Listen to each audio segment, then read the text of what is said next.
হযরতে আবু নাঈম তার দালালিয়া নবুয়তের গ্রন্থের মধ্যে উল্লেখ করেন, রাসূল সাল্লাল্লাহু আলাইহি ওয়াসাল্লাম একবার মক্কার পার্শ্ববর্তী এক এলাকার দিকে যাচ্ছেন। হিজরতের সময় তার সাথে হযরত আব্দুল্লাহ ইবনে মাসউদ রাদিয়াল্লাহু তাআলাকে সাথে নিলেন। নেওয়ার পরে মক্কার একটা পার্শ্ববর্তী এলাকার মধ্যে যাচ্ছেন। যাওয়ার পরে হযরত আব্দুল্লাহ ইবনে মাসউদ রাদিয়াল্লাহু তাআলা বলেন, আমাকে রাসূল সাল্লাল্লাহু আলাইহি ওয়াসাল্লাম একটা রেখা টেনে দিলেন। এইরকম একটা রেখা টেনে দিলেন। দেওয়ার পরে বললেন, আব্দুল্লাহ ইবনে মাসউদ, তুমি এই রেখা কখনো পার করবে না, এখান থেকে আবার চলেও যাবে না, আবার কোনো কিছু থেকে ভয়ও পাবে না, কাউকে কিছু বলতেও পারবে না।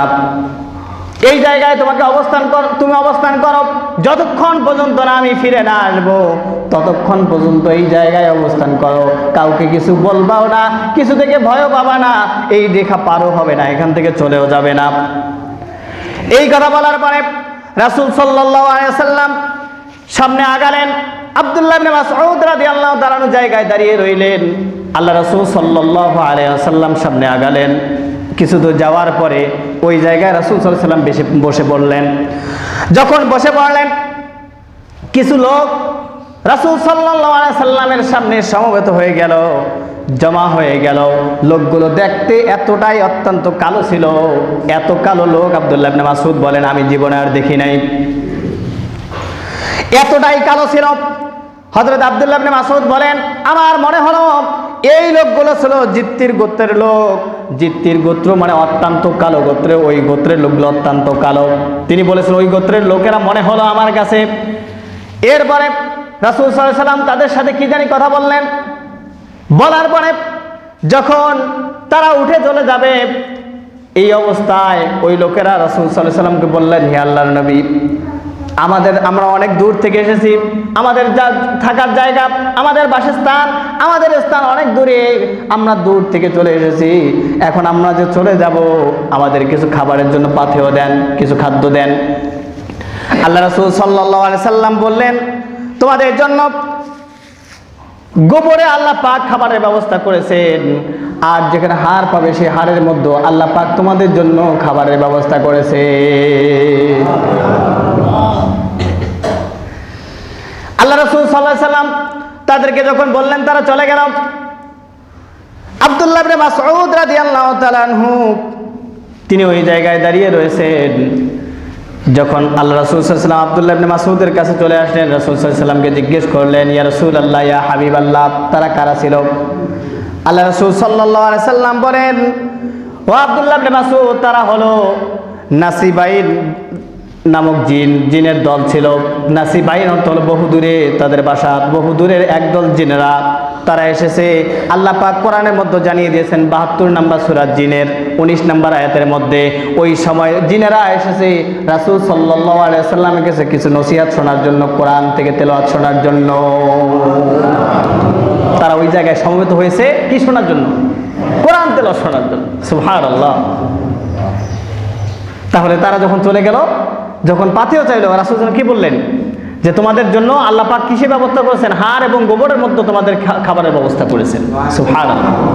এই জন্য মুফাসসিরিন কিরামগণ বলেন, যখন জিনেরা তাহলে হাড় এবং গোবরের মধ্যে কি পায়, কি ধরনের খাবার থাকে? আমরা যেমন হাড়ের মধ্যে কি থাকে, গোস্ত থাকে, থাকে না? আমরা সেগুলো খাই, সেগুলো খেয়ে ফেলে দিই। এখন এই জিনদের মধ্যে কিছু জিন আছে আবার মুসলিম, কিছু জিন আছে আবার কাফের। আমরা যেমন কাফের মুশরিক আমাদের মধ্যে আছে না, মুসলমান আছে, কাফের আছে, ইহুদি খ্রিস্টান নাসারা আছে, ওদের মধ্যে এরকম শ্রেণী আছে।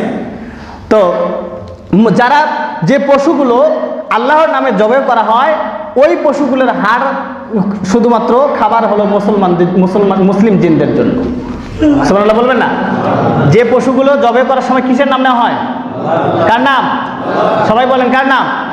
আল্লাহর নাম নেওয়া হয়। ওই পশুর হাড়গুলো কাদের খাবার? কোন জিন? মুসলিম জিনদের।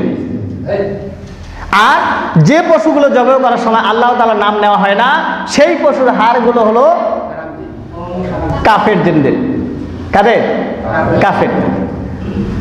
তাহলে আমরা বুঝতে পারলাম যে পশুগুলো জবাই করার সময় আল্লাহর নাম নেওয়া হয়, সেই পশুর হাড়গুলো হলো মুসলিম জিনদের জন্য।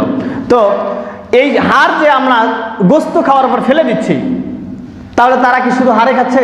না, মুফাসসির কেরামগণ বলেন, যখন জিনেরা যখন ওই হাড়ের কাছে যায় খাবার জন্য, যখন বিসমিল্লাহ বলে হাত দেয়, ওই সময় ওই হাড়ের মধ্যে যেমন গোস্ত ছিল অনুরূপ গোস্ত দিয়ে আবার ভরপুর হয়ে যায়। চিন্তা করো, হ্যাঁ, যখন হাড়ের কাছে যায় বিসমিল্লাহ বলে তখন কি হয়ে যায়? আবার গোস্ত দিয়ে পরিপূর্ণ হয়ে যায়। সুবহানাল্লাহ। আল্লাহ তাআলা সৃষ্টি দেখেন রিজিক কিভাবে বরাদ্দ করেছেন। এরপরে গোবর, আমরা তো জানি এটা অপবিত্র, হ্যাঁ আমাদের জন্য অপবিত্র। আল্লাহ রাসূল সাল্লাল্লাহু আলাইহি ওয়াসাল্লাম বলেন, যখন গোবরের কাছে তারা যাবে, আল্লাহ রাসূল সাল্লাল্লাহু আলাইহি ওয়াসাল্লাম ওই হাদিসের মধ্যে বলেছেন, যখন তোমরা গোবরের কাছে যাবে তোমাদের জন্য এটা খেজুরে পরিণত হয়ে যাবে। কিসে পরিণত হবে? খেজুরে পরিণত হয়ে যাবে। সুবহানাল্লাহ। তাহলে আমরা বুঝতে পারলাম জিনদের খাবার, আমরা যেটা ভাবতেছি হয়তো অপবিত্র, আমরা যে হাড় বললাম এবং গোবর বললাম, কিন্তু না, তাদের জন্য কি হয়ে যায়? অটোমেটিক গোস্ত এবং খেজুরে পরিণত হয়ে যায়। সুবহানাল্লাহ। আল্লাহ তাআলা সব লীলা খেলা। তাহলে আমরা এই তিনটা জিনিস দিয়ে কি করবো না? ইস্তেঞ্জা করব। ইস্তেঞ্জা করা যাবে